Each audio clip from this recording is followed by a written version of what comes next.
Bonjour chers abonnés et visiteurs sur ma chaîne de YouTube. Nous sommes de nouveau ce matin ensemble pour partager sur cette magnifique question de la découverte du cœur du Père. Nous avons commencé en fait nos vidéos, notre série à mi-chemin. Et arrivant à la fin de l'évangile de Jean, j'ai souhaité aussi faire des vidéos concernant la première partie.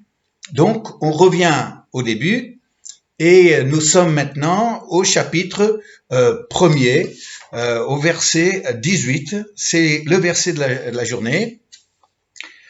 Personne n'a jamais vu Dieu, nous dit Jean, le Fils unique qui est dans le sein du Père est celui qui l'a fait connaître.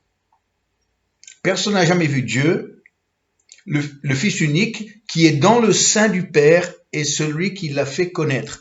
C'est l'expression qui m'intéresse particulièrement aujourd'hui, c'est celui qui est dans le sein du Père, c'est lui qui est dans le sein du Père. C'est une expression qui est très riche, parce que quand on utilise cette expression « être dans le sein d'eux », on parle d'une relation forte, une relation qui n'est pas juste une connaissance, comme ça, passagère, superficielle, mais une relation qui se creuse de cœur en cœur, de cœur à cœur. Et donc, nous avons Jean. Jean, il est vraiment un personnage extraordinaire dans le Nouveau Testament, pour la simple raison que il y a eu chez lui une énorme transformation entre le Jean qui était fils de tonnerre, que Jésus l'a appelé lui et son frère Jacques, et le Jean qui a écrit son évangile et ses épîtres, un Jean qui lui-même montre qu'il avait compris ce que c'était être dans le sein de Jésus. Le sein, bien sûr, c'est la partie du corps qui couvre le cœur. Et l'expression être dans le sein nous parle d'être tellement proche qu'on peut toucher, qu'on peut entendre le battement du cœur.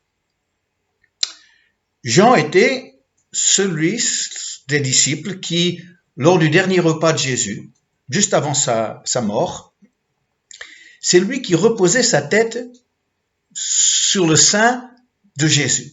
Il était dans le sein de Jésus physiquement. C'était pas les autres, c'était pas Pierre, c'était pas Jacques, c'était pas Philippe, André, non, c'était Jean.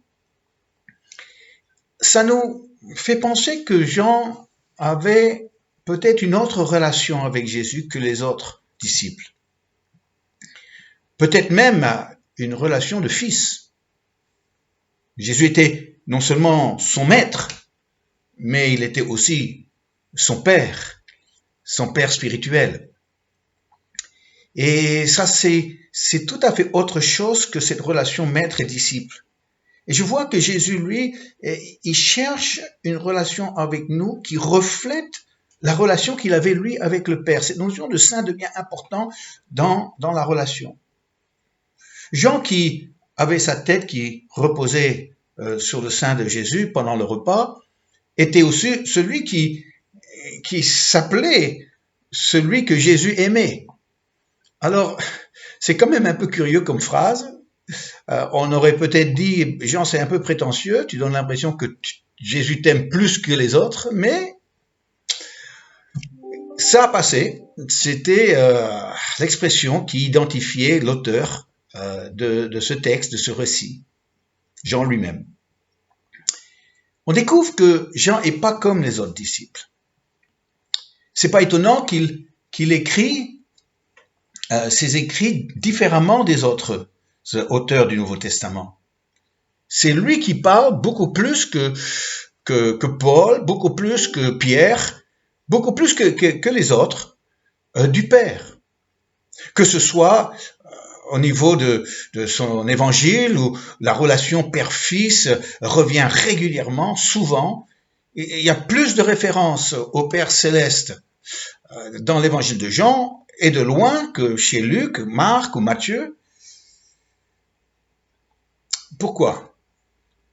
Parce que, je crois, Jean vivait une autre relation avec Jésus que les autres ne vivaient pas. Pas seulement une relation de disciple-maître, mais une relation de père-fils. Pour vous dire que finalement, cette relation pour nous devient possible. Si Jean a pu le vivre avec Jésus, pourquoi nous, on ne le vivrait pas avec Jésus? Pourquoi nous, on ne le vivrait pas avec le Père, comme Jésus le Fils, lui, le vivait? Mais regardez la différence que cela a produit chez Jean. Non seulement il en parle, non seulement il a une révélation profonde de cette relation père-fils, mais il a aussi un comportement qui le démarque des autres. On apprend que au moment de l'arrestation de Jésus, les disciples ont pris la fuite et l'ont abandonné. Pierre, il a suivi de loin, sans trop vouloir se mouiller, même en reniant connaître Jésus. Mais pas Jean. Jean était plus attaché que les autres. Et lorsque Jésus a été cloué sur la croix, il n'y avait que quelques femmes, dont Marie, et un homme, parmi tous ceux qui le suivaient. Et cet homme, c'était l'apôtre Jean. Qu'est-ce qui était dans son cœur qui a fait qu'il mettait sa vie en danger en étant présent lors de la crucifixion de Jésus? Et lorsqu'il est parti, il a retrouvé les disciples. Et le dimanche matin, la nouvelle est tombée. Jésus n'est plus dans sa tombe, le corps de Jésus n'est plus là, il est ressuscité. Et Jean nous dit, et c'est un détail qui est curieux, mais quand même ça parle, c'est que tout de suite, spontanément, Pierre et Jean se sont précipités au sépulcre pour voir qu'est-ce qui s'était passé. Pour essayer de comprendre. Et Jean nous dit qu'il courait plus vite que Pierre. Et finalement, de tous les disciples, c'est lui qui est arrivé en premier pour constater le fait que le corps de Jésus n'était plus là où il a été posé. Un Jean qui a un comportement qui sort de l'ordinaire, un comportement d'un vrai chrétien, de quelqu'un qui aimait Jésus à tel point que le reste ne comptait pas. Les autres sauvaient leur peau, mais pas Jean. Pourquoi? Parce que il vivait une relation au sein de Jésus, au sein d'un Père spirituel. Quand nous comprenons ça, nous découvrons que cette relation nous sort de simplement être chrétien, qui lit la Bible, qui vient à un culte, qui partage sa foi de temps en temps, qui est bon chrétien, bon membre d'église. Mais c'est un chrétien qui ne se contente pas de ça, qui n'accepte pas juste d'être comme les autres, mais qui pousse plus loin encore dans sa relation avec Dieu, avec le Père. Parlons du Père maintenant. Parce que si le Fils a pu avoir cette relation dans le sein de son Père, pourquoi nous, fils, filles, on n'aurait pas cette relation avec le Père? Parce que la relation dans le sein nous parle de cette intimité, nous parle de cette affection, nous parle de cet attachement. Un attachement qui fait qu'on ne peut pas le quitter. On ne peut pas simplement vivre sa vie de chrétien et le reste, eh bien, on verra bien. Ah non. Je vous ai parlé il y a quelques mois de mon expérience avec le Père et Et ce qui m'a vraiment marqué de cette expérience, c'était ce que j'ai ressenti du Père. Le Père m'a permis de ressentir sa profonde tristesse, et une telle tristesse que je n'avais jamais vécue. Et j'étais écrasé par cette tristesse, réduit en sanglots. Et j'ai compris que le Père vit des choses fortement, fortement. C'était seulement ce matin, dans la prière, que j'ai poussé plus loin dans cette connaissance du Père. Et je dis, Père, tu m'as montré ta tristesse ce jour-là. Mais quelles sont les autres émotions que tu peux vivre par rapport à nous? Par rapport à nous.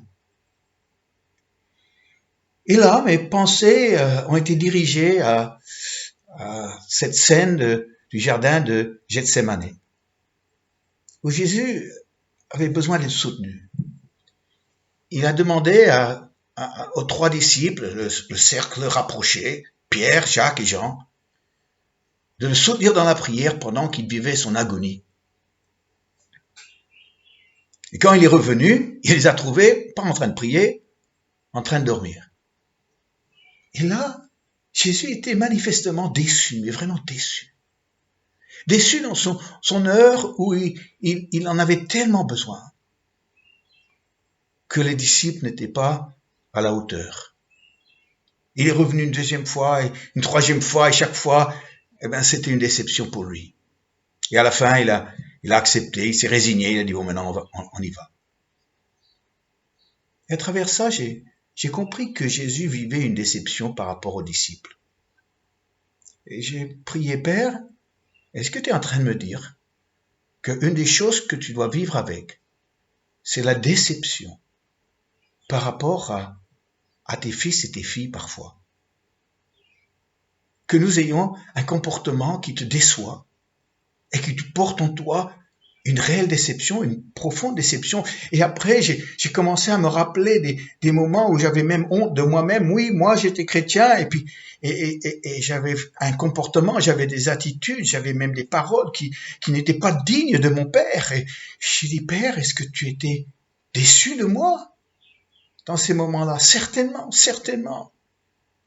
Et ce matin, dans la prière, j'avais honte d'avoir produit une déception dans le cœur de mon Père céleste, mon Père si parfait dans son amour pour moi, que je le déçois. Et je me suis résolu. Mais finalement, ça ne date pas d'hier. Mais aujourd'hui, j'ai vraiment résolu. J'ai dit, Père, jamais, jamais plus, je veux être une source de déception pour toi. En tant que chrétien, en tant que fils, dans mon comportement, dans mes attitudes, dans les paroles qui sortent de ma bouche, afin que tu trouveras toujours un plaisir de me voir, moi, ton fils. Bon, tout ça, ça part du fait que j'ai posé ma tête sur son sein. J'ai entendu battre son cœur et j'ai entendu ce qu'il avait aussi dans son cœur. Alors, chers chrétiens, oui, les fils et les filles peuvent être décevants pour le Père. Et il vit cette déception, parfois une profonde déception. Aujourd'hui, et si on se décidait que le Père mérite beaucoup, beaucoup mieux que ça de ses enfants, et de dire maintenant, Père, on sera que une source de joie pour toi.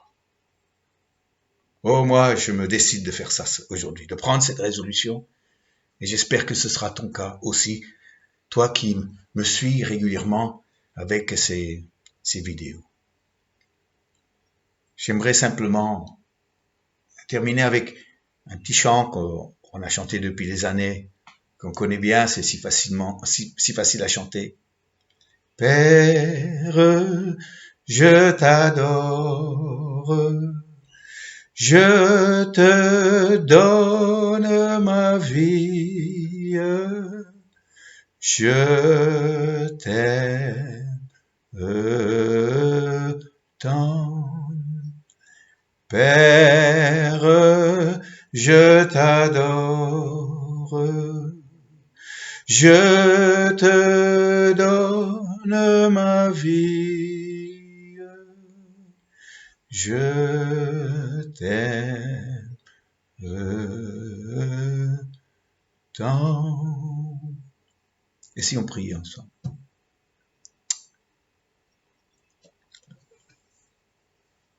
Père, aujourd'hui, nous sommes devant toi, une personne, un Père, pas juste le Dieu créateur, pas juste l'éternel, le Dieu des armées, tous les titres que la parole de Dieu te donne, mais avant tout, ce matin, pour moi, pour nous, tu es Père. Père qui vit les choses intensément avec ses enfants. Tu m'as montré ce matin dans la prière combien ton cœur de père pouvait être déçu quand tes enfants avaient un mauvais comportement. Nous voulons te dire aujourd'hui, Seigneur, nous ne voulons pas être source de déception pour toi. Combien ça nous ferait de la peine d'apprendre que notre médiocrité, notre pauvreté spirituelle est source de déception profonde pour notre Père qui nous aime. Nous voulons te dire, Seigneur, si 11 sur 12 ont pris la fuite autour de la croix, c'est celui qui avait sa tête sur le sein de Jésus qui était celui qui était là, qui restait. Fais en sorte que nous soyons tous des gens avec un amour, avec une relation tellement forte que rien au monde peut nous faire reculer. Rien au monde peut nous faire prendre la fuite, mais que nous serons là, présents, avec toi. Et lorsque on a besoin de courir, c'est nous qui courons le plus vite, parce que c'est nous qui avons une relation encore plus forte.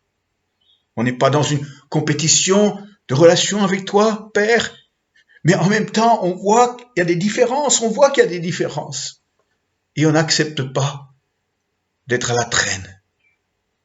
On n'accepte pas d'être dans le lot de chrétiens médiocres. Chrétiens qui, ils sont chrétiens, mais chacun suit sa voie. Alors Père, aujourd'hui, merci de nous avoir pardonné, de m'avoir pardonné les fois que je t'ai déçu. Et je sais que tu vas m'aider à mettre en œuvre cette résolution que j'ai prise ce matin. Merci Père. Tu nous aimes, c'est vrai, combien nous t'aimons aussi. Amen. N'oubliez pas que vous avez la possibilité de demander les textes écrits de mes réflexions sur les versets concernant le Père. Il suffit de faire la demande par email et vous trouverez mon adresse email dans l'introduction à la vidéo sur YouTube. Merci d'avoir passé ces moments ensemble. C'était un plaisir pour moi. Je vous dis à demain matin. Moi, j'y serai. J'espère que vous aussi. N'hésitez pas de partager ces vidéos autour de vous. Ça pourrait peut-être aider certains. Merci et au revoir.